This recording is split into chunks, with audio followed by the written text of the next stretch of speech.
Hola, muy buenas. Qué gusto de nuevo compartir con ustedes en este proceso de aprendizaje. Seguimos avanzando en el estudio de los procesos de fusiones y adquisiciones, luego de haber conocido los elementos teóricos, los elementos fundamentales de los procesos, tanto en una fusión como en una adquisición. Atravesamos en el segundo capítulo por lo que corresponde a la valoración de las empresas que podrían estar sujetas a una fusión o a una adquisición. Y realmente nos podríamos preguntar por qué haber hecho una valoración sin haber tenido claro si se va a fusionar o se va a adquirir. Bueno, porque los procesos de valoración de una empresa tampoco están delimitados o están únicamente establecidos para cuando se tengan que dar esos procesos. Los mismos pueden llevarse para otros fines. Sin embargo, dentro de estos procesos son fundamentales. Y ahora nos toca seguir avanzando y nos llegamos a la mesa de negociación. Luego de que se han obtenido algunos datos relevantes desde el punto de vista financiero, nos toca sentarnos a la mesa de negociación entre las partes y poder definir algunas condiciones que son fundamentales, dar respuesta a preguntas que todavía no tenemos tan claras. Hay que aperturar ya con mayor detalle las cuentas. Hay que establecer temas relacionados con dónde vamos a depositar todo el resto de información para que sea analizada, qué documentos, qué otros elementos son importantes dentro de este proceso. Pero también empezamos a cuestionarnos o a generar preguntas en relación cómo estará la empresa en el contexto, en el entorno, en el sector donde se desarrolla. ¿Cuáles serán sus fortalezas? ¿Cuáles serán sus debilidades? ¿Cuáles serán sus amenazas? Empezamos a generar una serie de interrogantes o se empiezan a generar una serie de interrogantes que bien podemos responder a través de la aplicación de un proceso llamado debida diligencia o más comúnmente escuchado el due diligence.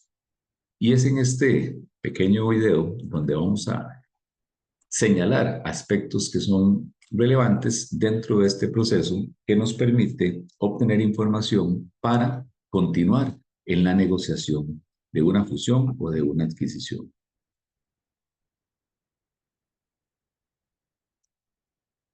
Los procesos de fusiones, como ya hemos señalado, deben ser analizados como transacciones de corte integral de alcance general, ¿ok? Los mismos deben ser analizados, como bien decíamos, a partir de procesos de debida diligencia, que es básicamente un estudio detallado de los aspectos más relevantes de la empresa. Definiciones podemos encontrar múltiples. Sin embargo, como bien les decía, el due diligence o la debida diligencia es una investigación, ¿ok? Es una investigación, estudio que se realiza cuando se avecina un evento importante, cuando se quiere conocer información relevante. Normalmente se realiza antes de alguna fusión, compra o adquisición de una empresa. Sin embargo, como bien decía, no está delimitado a que solo para estos procesos se tenga que hacer. Se presenta como un informe, es un informe bien detallado, ¿ok? Como bien podemos ver por acá, y vamos a ir conociendo algunas otras partes que es importante dejar claramente identificadas. ¿Qué propósitos, qué funciones, objetivos tiene un proceso de debida diligencia? Bueno, el due diligence tiene como objetivo disminuir los riesgos y consecuencias negativas que pueda tener un movimiento empresarial para la organización. Disminuir los riesgos, gestión de riesgos como elemento importante dentro de estos procesos. Una debida diligencia sirve tanto para abordar desde una perspectiva informada una adquisición empresarial como para mejorar la gestión de riesgos empresariales, porque nos va a permitir identificar información relevante, donde la empresa podría estarse exponiendo a situaciones que a la postre dejen de ser riesgos y se materialicen como pérdidas. Por eso decíamos que no está delimitado a que solo se dé ante un proceso de fusión-adquisición. La debida diligencia bien puede ser utilizada por alguna empresa que, bueno, que lo que guste es conocer su situación actual. El alcance y las áreas de interés se investigará según la empresa, según el tamaño, ¿ok? Pero sí es importante tener claro de que gracias a la debida diligencia, al due diligence, la alta dirección puede tomar decisiones más convenientes, beneficiosas para toda la organización, ¿ok? Y bueno, vuelvo e insisto al tema. Muchos creen que solo se aplica en la compraventa de empresas. Y lo cierto es que la diligencia es una necesidad real para cualquier tipo de organización. Sirve para evitar o atenuar consecuencias negativas derivadas de los negocios de la empresa. ¿Ok? Y hay algunos datos que señalan que este proceso debe incluirse como parte de la gestión de riesgos empresariales. Vuelvo e insisto, llevar el seguimiento hacia la empresa nos permite aplicar oportunidades de mejora antes de que se materialicen esos riesgos. Recordemos un principio que señala, lo que no se mide no se controla y lo que no se controla no se mejora.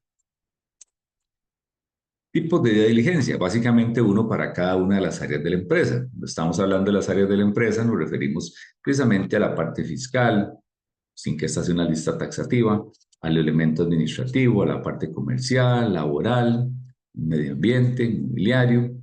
¿Ok? Entonces, realmente es para todo. ¿Ok? Para todas las organizaciones y para toda la empresa. ¿Qué se analiza generalmente en un due diligence financiero operativo, que es uno de los más comunes? ¿Ok? Dentro de este tipo se puede analizar todo cuanto se quiera y sea de interés. ¿Ok? No hay límite, al contrario, tiene que haber una apertura total de la información. En la práctica, la mayoría se centra en aquellos aspectos más importantes. Claro está, ingresos, costos, todo lo que tiene con la parte que ver con los estados financieros, ¿ok? Crecimientos, proyecciones, que es parte de lo que veníamos realizando con el proceso de valoración que hicimos en el capítulo anterior, ¿ok? En lo que es la parte de las operaciones, pues busca analizar incluso el know-how, los procedimientos de cómo la empresa está desarrollando ciertas actividades, ¿ok?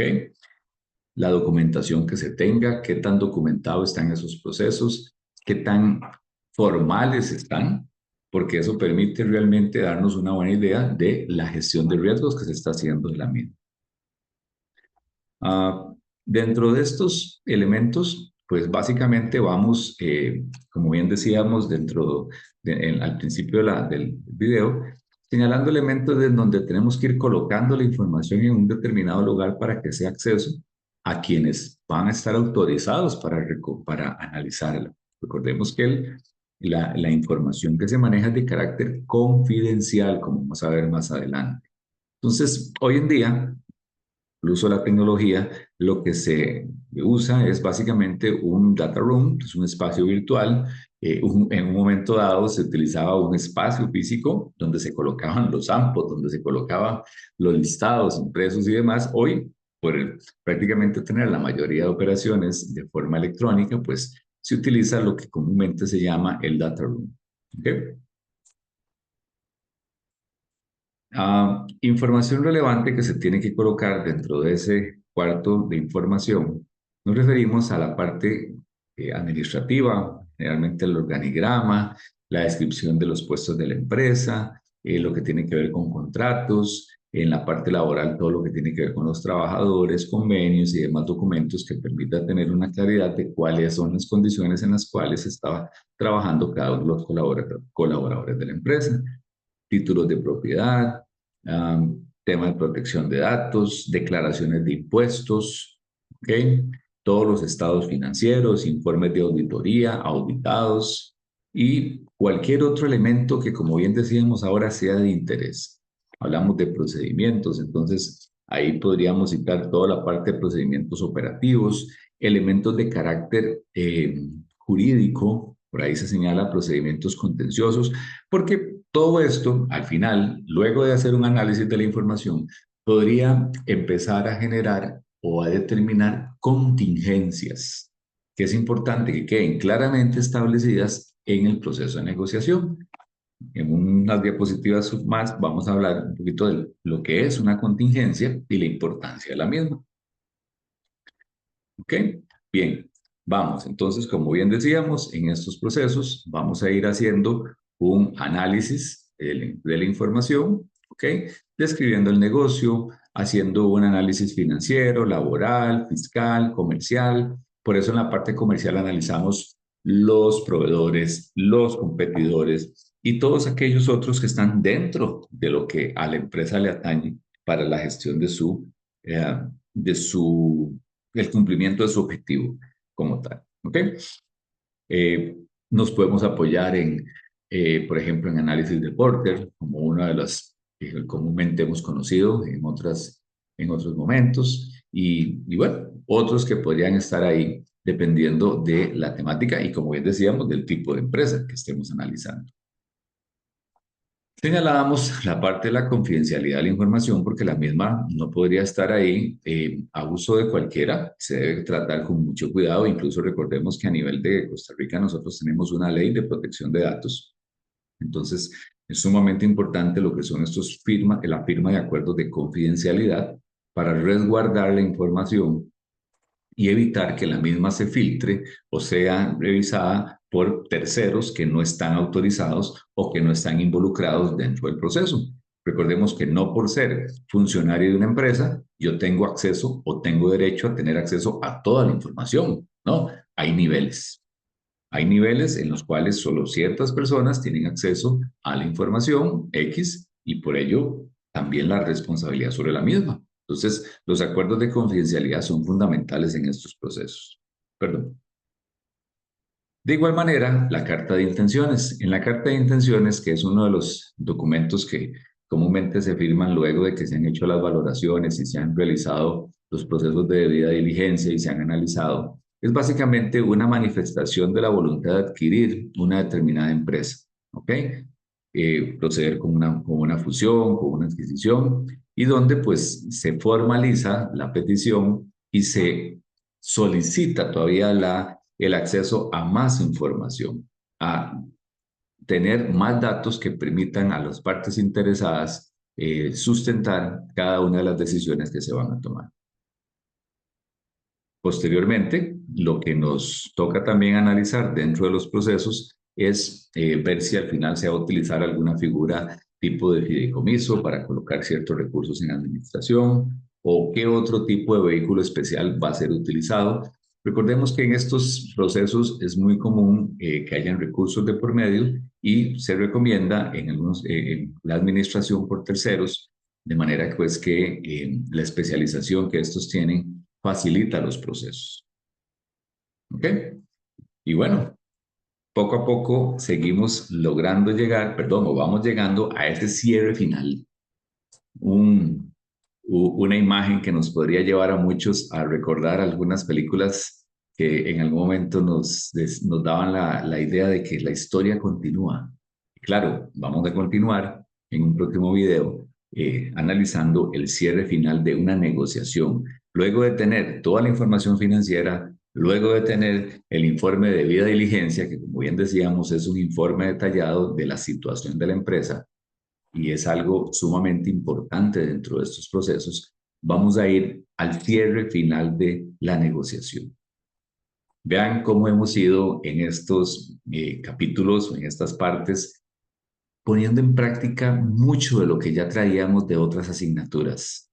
En estos procesos de fusiones y adquisiciones es donde realmente nos permite poner en práctica un sinfín de conocimientos, un cúmulo importante de conocimientos que hemos adquirido, no en fusiones y adquisiciones. Aquí conocemos unas partes de los procesos y logramos aplicar lo que ya hemos conocido anteriormente. La invitación a seguir esforzándonos, a seguir haciendo un cumplimiento total de todos los requerimientos y bueno, seguir avanzando en el estudio de las fusiones y adquisiciones, que vamos a terminar todavía con más y mejor información. Un gusto y nos vemos en un próximo video.